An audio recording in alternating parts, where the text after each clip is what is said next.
Bonsoir à tous, bienvenue sur votre chaîne panafricaine TEM-TV. Évidemment, nous sommes dans le QG du parti politique et du rassemblement des bâtisseurs au Sénégal.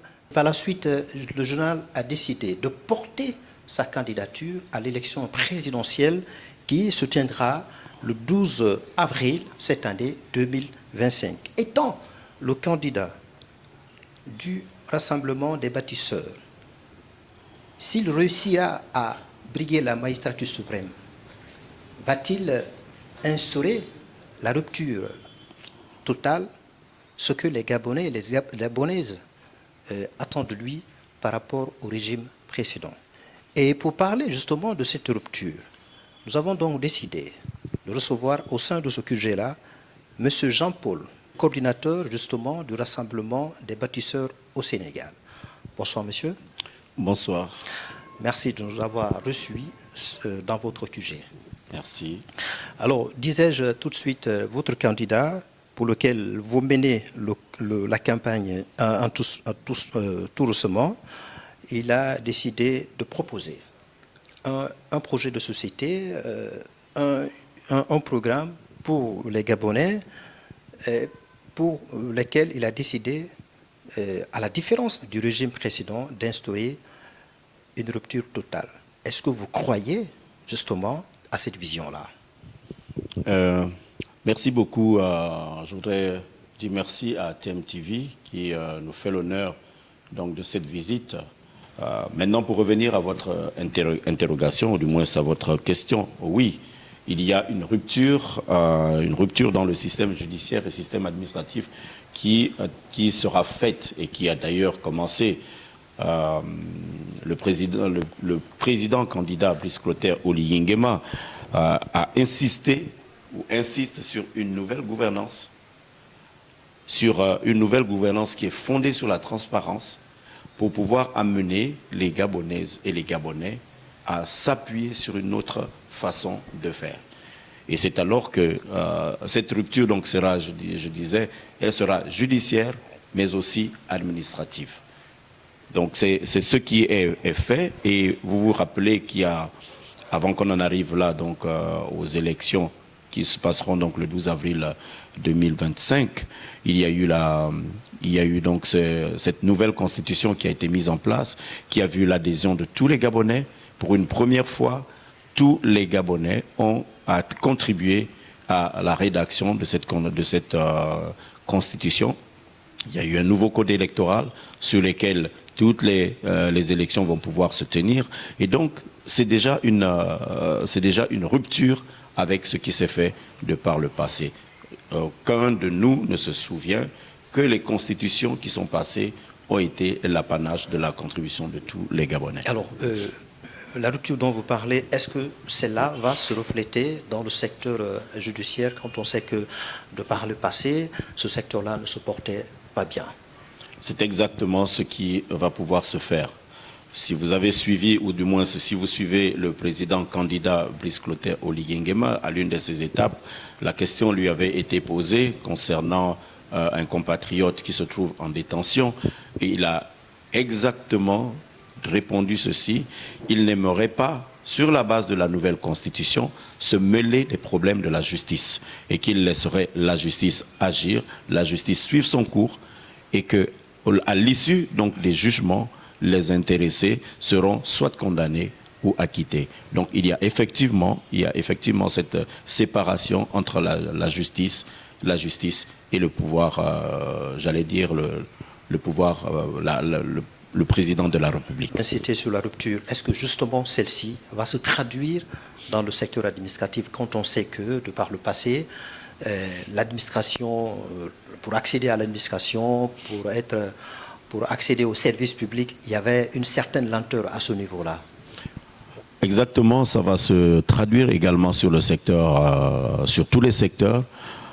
La preuve, c'est qu'aujourd'hui, la numérisation de l'administration est un des piliers au cœur donc, du projet de société du candidat Brice Clotaire Oligui Nguema. Et aujourd'hui, vous avez cela a commencé d'ailleurs. Vous pouviez, au niveau du Gabon, créer une entreprise en ligne parce que c'est des dispositions qui existent déjà et cela va aller croissant. Donc, en optant pour cette solution, les lenteurs administratives vont pouvoir baisser parce que de chez soi, on peut arriver à aller dans une administration, à renseigner un dossier, à déposer son dossier au lieu de passer et puis attendre des heures et des heures avant d'être reçu. Alors, votre candidat, Brice Nguema, depuis qu'il a officiellement porté sa candidature, aussitôt il est descendu sur le terrain pour battre la campagne. Donc, en écoutant, on s'aperçoit qu'il a au cœur justement de son programme la jeunesse. Et aujourd'hui, puisque se trouve que cette jeunesse gabonaise est confrontée à la spirale chômage, quelle est la stratégie réaliste qu'il faut pour permettre ainsi à cette jeunesse-là de trouver de l'emploi? Alors, si, comme je reprends encore, si vous suivez bien le candidat Brice Clotaire Oligui Nguema lors de ses passages, depuis son accession du moins durant la période de la transition, il a pris le problème du chômage à bras-le-corps. Il a pris le problème du chômage à bras-le-corps et encourage donc la jeunesse gabonaise, dans un premier temps, à s'orienter vers l'entrepreneuriat. Il a pris également sur lui, du moins l'importance de pouvoir réduire le chômage. Il a lancé des projets pour amener les personnes en quête d'emploi à pouvoir s'ingérer. Vous pouvez voir aujourd'hui un des projets qu'il a réalisé, c'est ce qu'on appelle Taxi Gab. C'est un véhicule qui vous est donné, moyennant bien sûr une contribution, et puis un remboursement au bout d'un certain temps, je pense c'est 1 an. Et dans les 19 mois, 817 taxis ont été attribués à des compatriotes. Donc voilà que là, nous avons absorbé 817 compatriotes qui étaient au chômage, qui aujourd'hui ont retrouvé un emploi. Et s'ils s'organisent bien, au bout d'un certain temps, ils deviendront des propriétaires de ce véhicule et j'allais dire des entrepreneurs, parce que d'un taxi, ils pourront avoir un deuxième, un troisième et une entreprise de transport pour en être donc sur la base de cette initiative. Ce n'est peut-être pas tout, parce que les chantiers sont énormes. Vous arrivez sur Libreville aujourd'hui, c'est vraiment des chantiers à ciel ouvert. Et là aussi, les demandeurs d'emploi, ils postulent et retrouvent de l'emploi sur les secteurs, que ce soit sur le bâtiment, sur les mines, etc., etc. Alors, M. Jean-Paul, il n'y a pas que la jeunesse gabonaise au Gabon, il y a aussi la jeunesse gabonaise qui se trouve à l'étranger, au niveau de la diaspora, notamment les Gabonais résidant au Sénégal, puisque vous le savez autant que moi, il y a 14 à 15 000 Gabonais qui résident au Sénégal. Alors, quelle est la stratégie de la part de votre candidat pour permettre à celles et ceux qui souhaiteraient retourner au pays de pouvoir les insérer dans l'écosystème entrepreneurial ou bien les aider à avoir de l'emploi au niveau de la fonction publique? Alors, pour les compatriotes gabonais qui sont résidents au Sénégal et qui souhaitent rentrer donc au Gabon, il y a des dispositions qui vont être prises toujours dans le projet de société de notre candidat. Il y a un pilier qui est marqué le programme. C'est un programme qui prévoit un soutien au retour de la diaspora, qui va inclure donc la facilitation des démarches administratives et l'intégration au niveau de la diaspora. Et particulièrement pour le Sénégal, permettez-moi de vous faire donc cette petite confidence. Le Brice Clotaire Oligui Nguema, président candidat, a passé 5 années au Sénégal et porte le Sénégal à cœur. En 19 mois, je puis vous affirmer que entre 200 et 300 finissants gabonais au Sénégal qui sont rentrés au Gabon ont pu trouver de l'emploi. Donc les dispositions sont prises, pas seulement pour la diaspora au Sénégal, mais également pour toutes les diasporas dans le monde. Alors l'argent, c'est le nerf de la guerre. Toutes ces mesures que vous venez d'énumérer, il faut de l'économie pour soutenir, il faut de l'argent, il faut de l'khalis, comme on le dit au Sénégal, pour soutenir ça. Alors, justement, quelle est la stratégie qu'il faut faire pour accroître l'économie, pour permettre aussi, justement, cette économie gabonaise de rester résiliente, d'autant qu'on sait que cette économie va faire face aux enjeux géopolitiques. Alors, s'agissant de l'économie, il faut quand même dire que le Gabon ne peut pas se déroger de la règle. Le Gabon vit dans un écosystème. On dit que le monde est devenu aujourd'hui un village planétaire. Donc, les difficultés économiques ne sont pas propres au Gabon, mais c'est un peu partout dans le monde. Le candidat Brice Clotaire Oligui Nguema a axé son projet sur le plan de l'économie en 3 axes.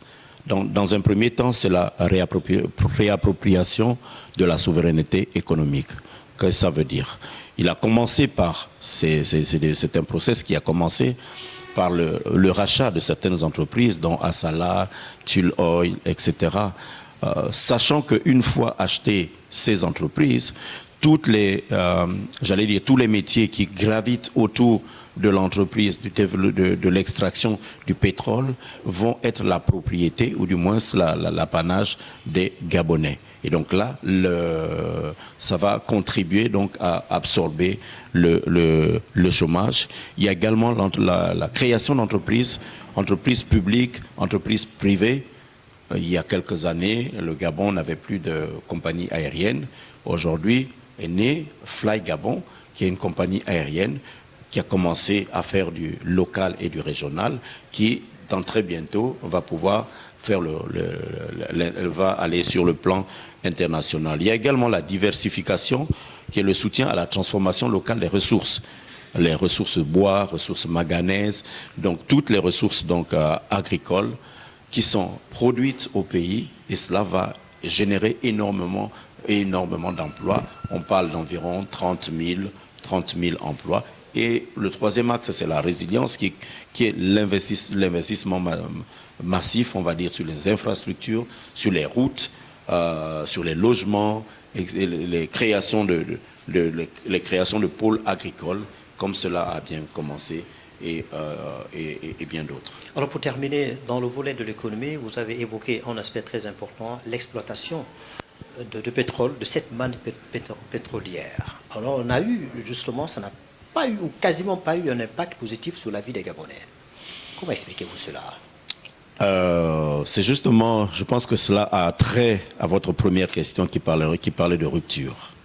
Vous savez que le Gabon, c'est un pays pétrolier, et nous avons eu dans les années 80 le boom pétrolier au Gabon qui vraiment était devait en principe impacter la nation entière. Mais la gestion qui s'est produite, les hommes qui avaient la gestion de la chose publique ont fait en sorte que cet impact ne soit pas ressenti au niveau de la population. D'où naît le contexte de rupture. Et la personne qui se présente devant vous aujourd'hui, c'est ce qu'il propose. Il dit, donnez-moi 7 ans pour que nous puissions restaurer notre économie, pour que nous puissions faire le partage de notre économie, afin que cela puisse bénéficier à tous les Gabonais, à toutes les Gabonaises. Et c'est là la proposition qu'il fait aux Gabonais, et je crois que c'est cela qui est le plus important, et c'est cela dont le Gabonais a le plus besoin, de voir que la manne pétrolière, le produit de vente du manganèse, du bois, de l'uranium, puisse bénéficier à tous les compatriotes. Et c'est ça la proposition que fait le candidat Brice Clotaire Oligui Nguema. Vous y croyez, les 7 ans à venir, s'il arriverait à briguer la magistrature suprême, de faire en sorte de redistribuer le fruit de cette manne pétrolière équitablement à tous les Gabonais et toutes les Gabonaises? J'y crois fermement, et c'est ce qui m'amène d'ailleurs à inviter mes compatriotes de pouvoir faire confiance à cet homme, de pouvoir lui accorder donc ce bénéfice du doute. En 19 mois, il en a fait la démonstration qu'il est capable. Si en 19 mois, il a fait la démonstration qu'il est capable, au travers du paiement des pensions aux retraités, au travers de l'attribution des bourses aux étudiants, au travers de plusieurs projets sociaux qui amènent la distribution, on va dire. Je crois que s'il l'a fait en 19 mois, en 7 ans, il fera mieux, il fera beaucoup mieux, et cela se fera ressentir au niveau de la population. Pour peut-être, avant que vous n'interveniez, mon mot de fin, ce serait de pouvoir inviter tous mes compatriotes à faire confiance à Clotaire, à Brice Clotaire Oligingema, et de lui accorder son vote le 12 avril 2025. Donc c'est ce petit mot qui met fin à notre entretien. Merci d'avoir été notre invité sur le plateau de TMTV, notamment dans votre QG. Merci beaucoup. C'est à moi de remercier l'équipe de TMTV. Merci. Alors, les milliers de militants et sympathisants de ce parti politique de Rassemblement des bâtisseurs au Sénégal, nous avons eu le plaisir et l'honneur de recevoir M. Jean-Paul. Il est le coordinateur justement de ce parti politique du Rassemblement des bâtisseurs. Merci de nous avoir suivis. Si vous voulez suivre cette émission, bien évidemment, allez-y sur YouTube Tamashek TV et également sur Facebook. Merci de nous avoir suivis. Sachez que le programme se poursuit. Au revoir.